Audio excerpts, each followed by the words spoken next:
குறிப்பாக இந்த கல்வித்துறையை அவருக்கு வெங்கட்ரமணனுக்கு கொடுத்ததுக்கு பிஜேபியுடைய உத்தரவு தான் காரணம் அப்படின்னு செய்திகள் வருது. தொல் திருமாவளவன் அவங்க கூட முதலமைச்சர் விஜய் ஆர்எஸ்எஸ் அவங்களுடைய பிள்ளை தான் அப்படின்ற மாதிரி ஊர்ஜிதமா சொல்றாரு.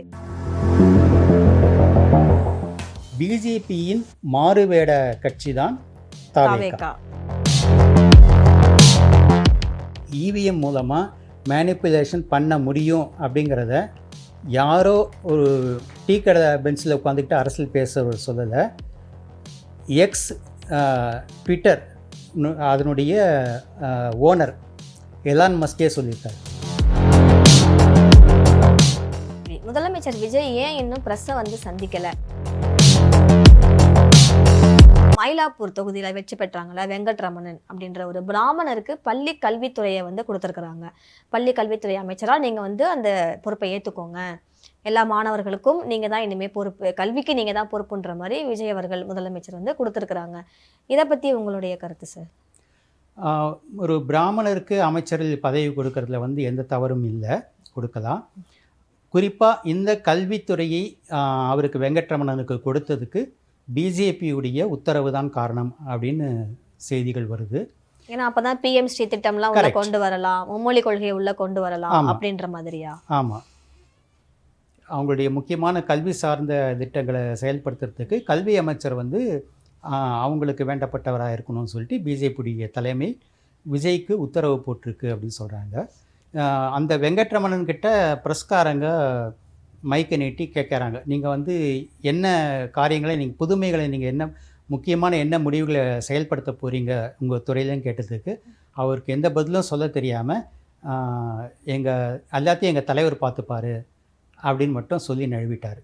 ஓகே சார், ஏன்னா தலைவர் தானே சொன்னார், பவர் சென்டர் நீங்கள் எதுவும் கிடையாது, நான் மட்டும்தான் தலைமை, மக்கள் தான் என்னுடைய எஜமானர்கள் அப்படின்ற மாதிரி அவர் சொன்னார். யாருக்கும் எந்த அதிகாரமும் கிடையாது, நான் தான் அதிகாரத்துடைய அந்த இதில் இருக்கிறவ, நான் தான் அதிகாரம் பண்ணுவேன், மக்கள் எனக்கு எஜமானர்கள் அப்படின்ற மாதிரி சொன்னார். அதனால தலைமையை மீறி எதுவும் சொல்லக்கூடாதுன்ற மாதிரி கூட அவங்களுக்கு செய்திகள் போயிருக்கலாம், அதனால கூட அவர் சொல்லாமல் இருந்திருக்கலாம். இல்லை, அவர் சொன்னது இப்போது முந்தைய ஆட்சியில் மகன் ஒரு பவர் சென்டர், மருமகன் ஒரு பவர் சென்டர், முதலமைச்சரின் மனைவி ஒரு பவர் சென்டர் அப்படின்லாம் இருந்தாங்க.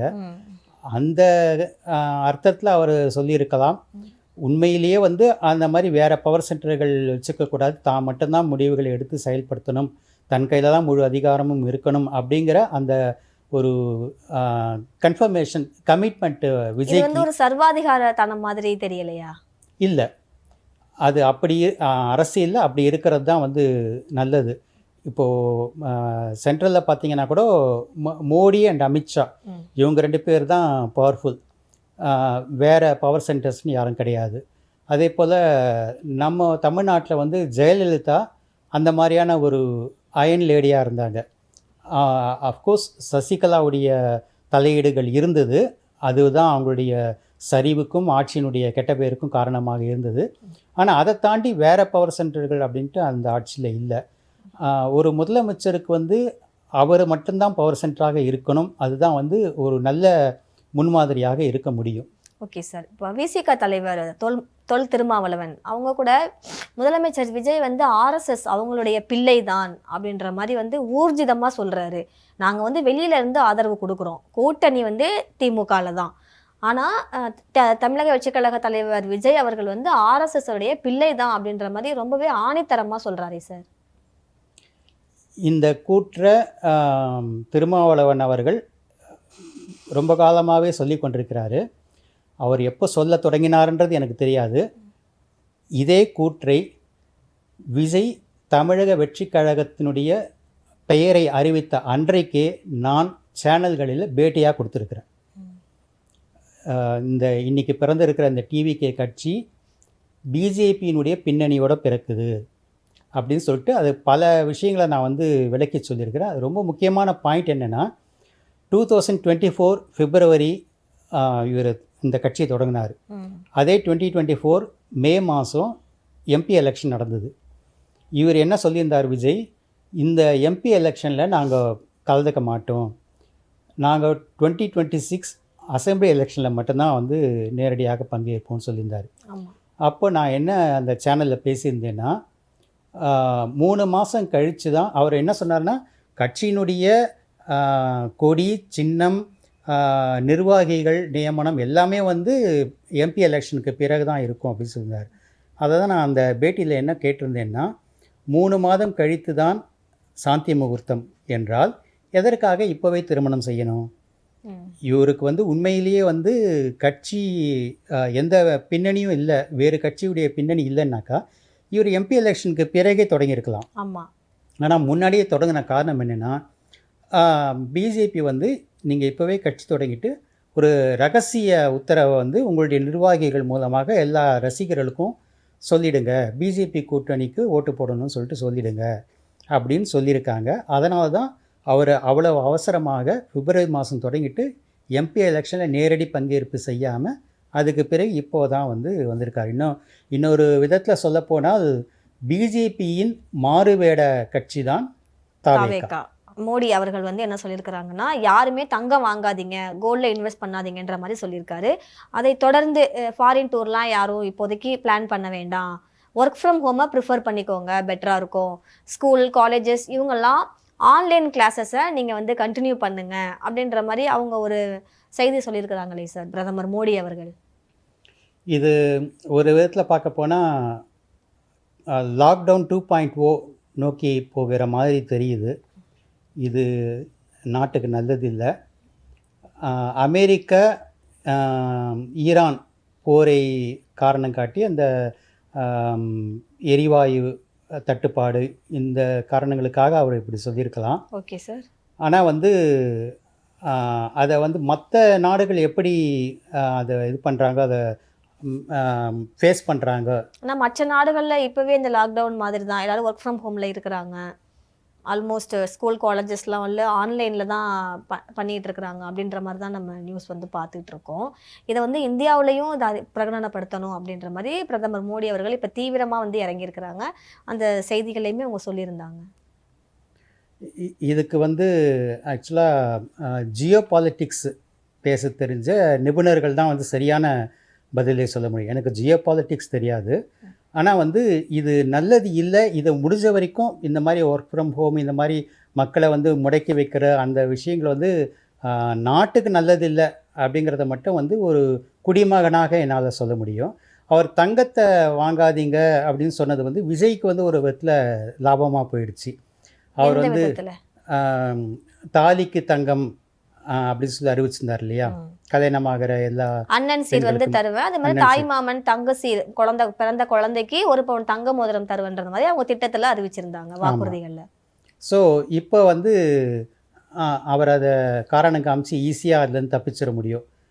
பிரதமரே சொல்லியிருக்காரு, ஏன்னா ஆல்ரெடியே அவங்க தப்பிச்சுட்டு தான் வந்துட்டு இருக்காங்க. எனக்கு வந்து அவகாசம் வேணும், கஜானாவை வந்து காலி பண்ணிட்டு போயிட்டாங்க, இப்போ நான் வந்து ஆட்சி செய்ய வரும்போது கஜானா எம்டியாக இருக்குது, இதை வச்சு என்னால் நலத்திட்டங்கள் கொடுக்க முடியாது, வாக்குறுதிகள் நிறைவேற்ற முடியாதுன்ற மாதிரி சொல்லியிருந்தாங்க.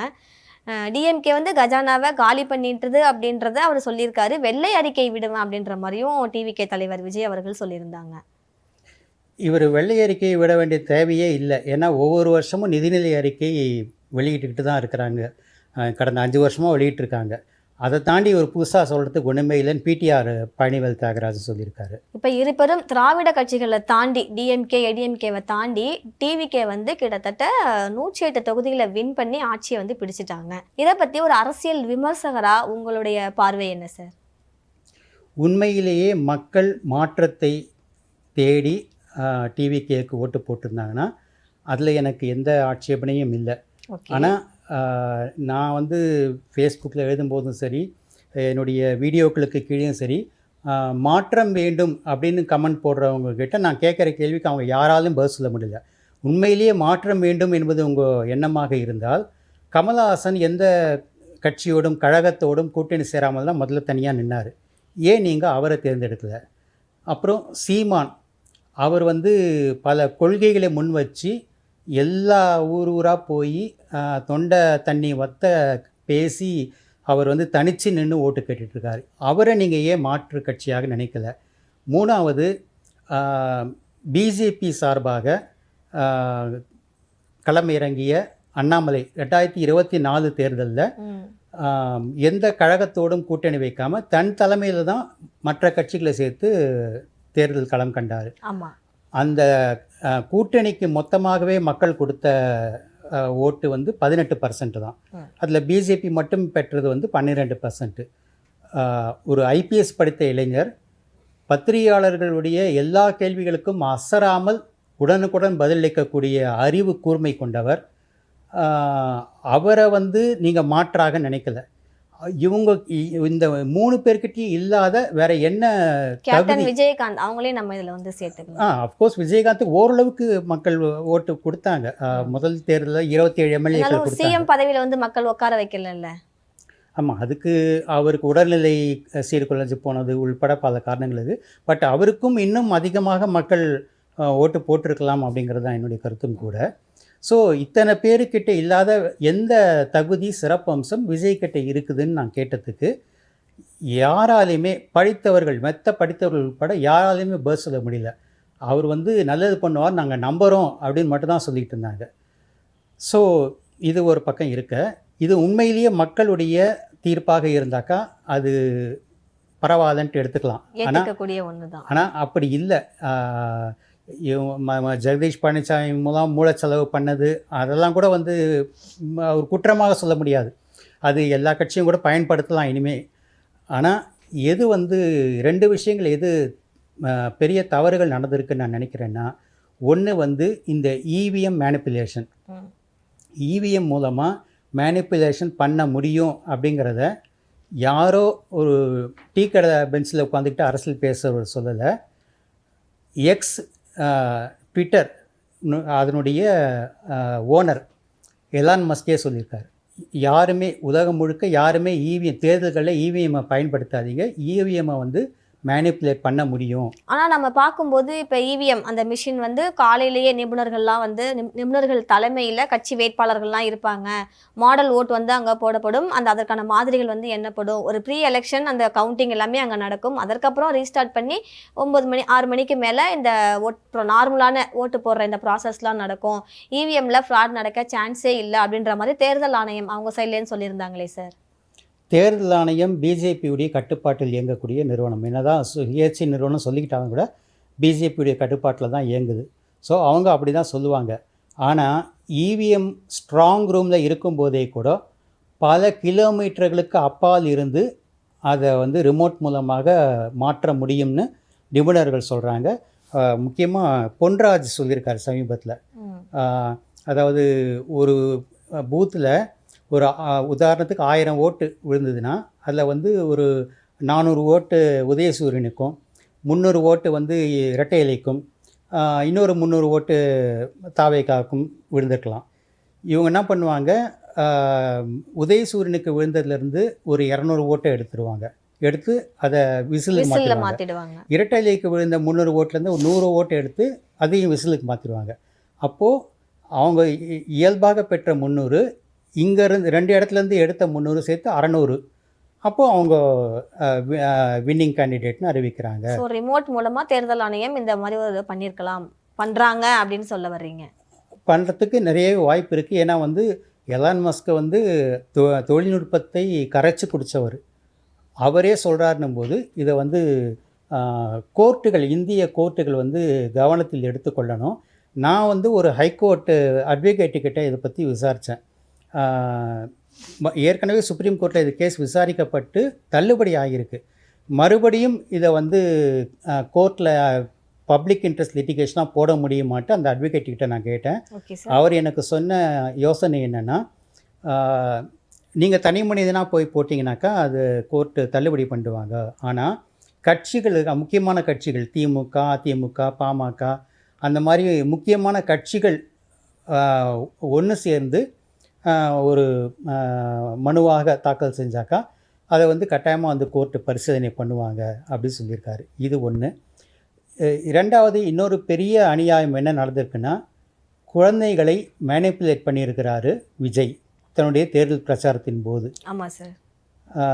குழந்தைங்க வந்து உங்களுக்கு வேண்டிய கிண்டர் ஜாய் வேணும்னாக்கா எப்படி அழுது அடம் பிடிச்சி நீங்கள் வாங்கிப்பீங்களோ அந்த மாதிரி நீங்கள் விஜய் மாமாவுக்கு ஓட்டு போடணும், விசிலுக்கு ஓட்டு போடணும்னு சொல்லி உங்கள் வீட்டில் இருக்கிற அம்மா, அப்பா, அண்ணன், அக்கா, சித்தி, சித்தப்பா எல்லார்கிட்டேயும் நீங்கள் அழுது காரியம் சாதிக்கணும் அப்படின்னு மேனிப்புலேட் பண்ணியிருக்கிறாரு.